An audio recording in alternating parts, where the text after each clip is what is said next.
A dismal day in the jungle for Jake Browning and the Bengals. Mike Petraglia inside Paycor Stadium.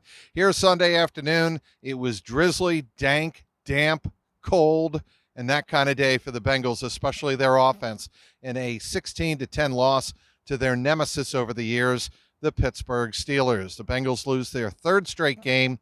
They fall back under 500 at 5-6, and they are firmly entrenched in last place in the AFC North. The Steelers improved to 7-4. Had the Bengals won this game, they would be 6-5. They would have leapfrogged the Pittsburgh Steelers for the time being in the division and had some momentum, even though Joe Burrow, of course, is out for the season with a wrist injury. He'll have surgery on that torn wrist tendon ligament situation in his wrist on Monday. Head coach Zach Taylor acknowledging that and confirming that after the game. But what about the game here on Sunday afternoon? The Bengals led 7-3 on an 11-yard touchdown pass from Jake Browning to Drew Sample. Of course, they were teammates at the University of Washington.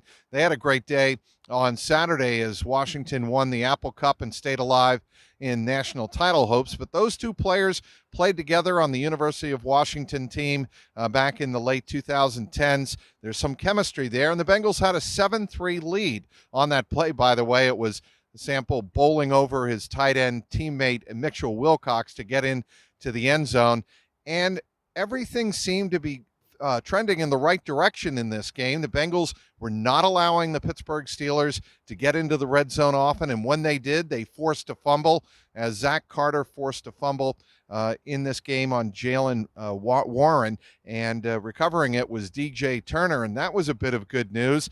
Bengals actually were driving at the start of the second half. They had won the coin toss, deferred, and took the opening drive of the second half, marched down the field, a nice 31-yard pass from Browning down to Jamar Chase, and then disaster struck. A couple of plays later, it was Trenton Thompson filling in for the injured Minkah Fitzpatrick, stepping in front of Jamar Chase's route and picking off the pass, and that set up the go-ahead drive for the Pittsburgh Steelers. 14 plays and 75 yards, taking up nearly 9 minutes of the third quarter clock. It was an absolute momentum killer in this game and really turned the game on its head right there. After the game, Jake Browning said he just didn't play up to his standards, even though he finished 19 of 26, 227 yards and a touchdown. It was that interception that stuck out in his mind because he said he read too much pre-snap, predetermined in his mind where the ball was going to go, and he should have let the play develop a little bit longer.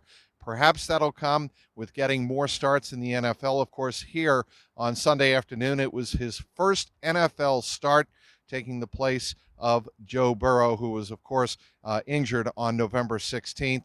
Again, Joe Burrow will have surgery on the torn ligament in his right wrist on Monday. Zach Taylor confirming that after the game. But Jake Browning had his opportunities, but if you take one look at blame in this game, look to the offense, look to the run game. Now, I asked Zach Taylor about his confidence in Joe Mixon going forward, and he said it is not at all about Joe Mixon.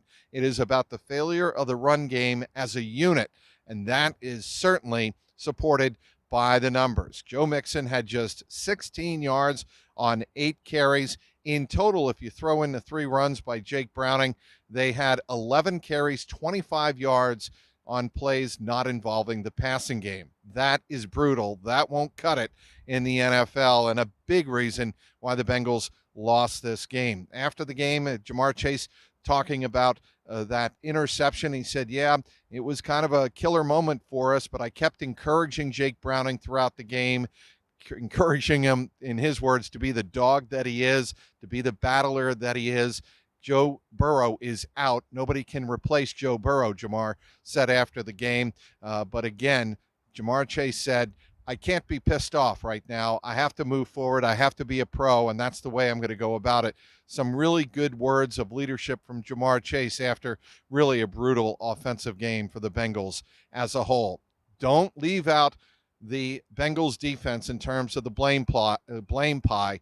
They allowed 421 yards in total offense to a team that was ranked 28th overall in the NFL in offense coming into this game. And certainly the Steelers were able to grind out this game in the third and fourth quarters. Again, that 14-play, 75-yard drive that took up 8.5 minutes, really a killer in terms of flipping momentum on its ear here on Sunday afternoon. Well, playoff bid of the Cincinnati Bengals certainly took a huge hit.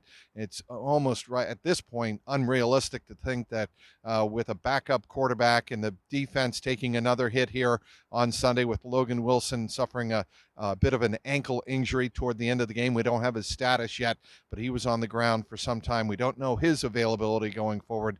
And Cam Taylor-Britt did not play in this game.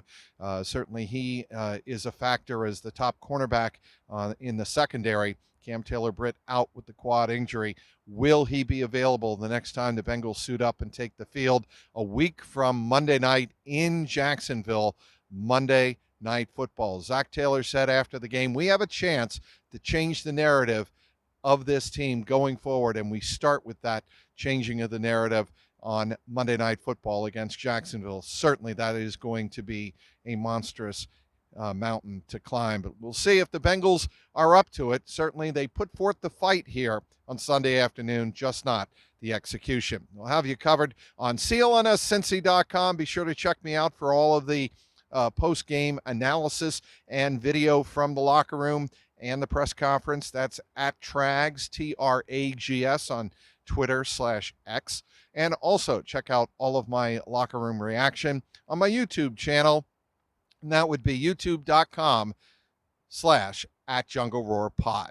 Inside Paycor Stadium, the final again, the Steelers 16, the Bengals 10. Mike Petraglia, CLNS Media.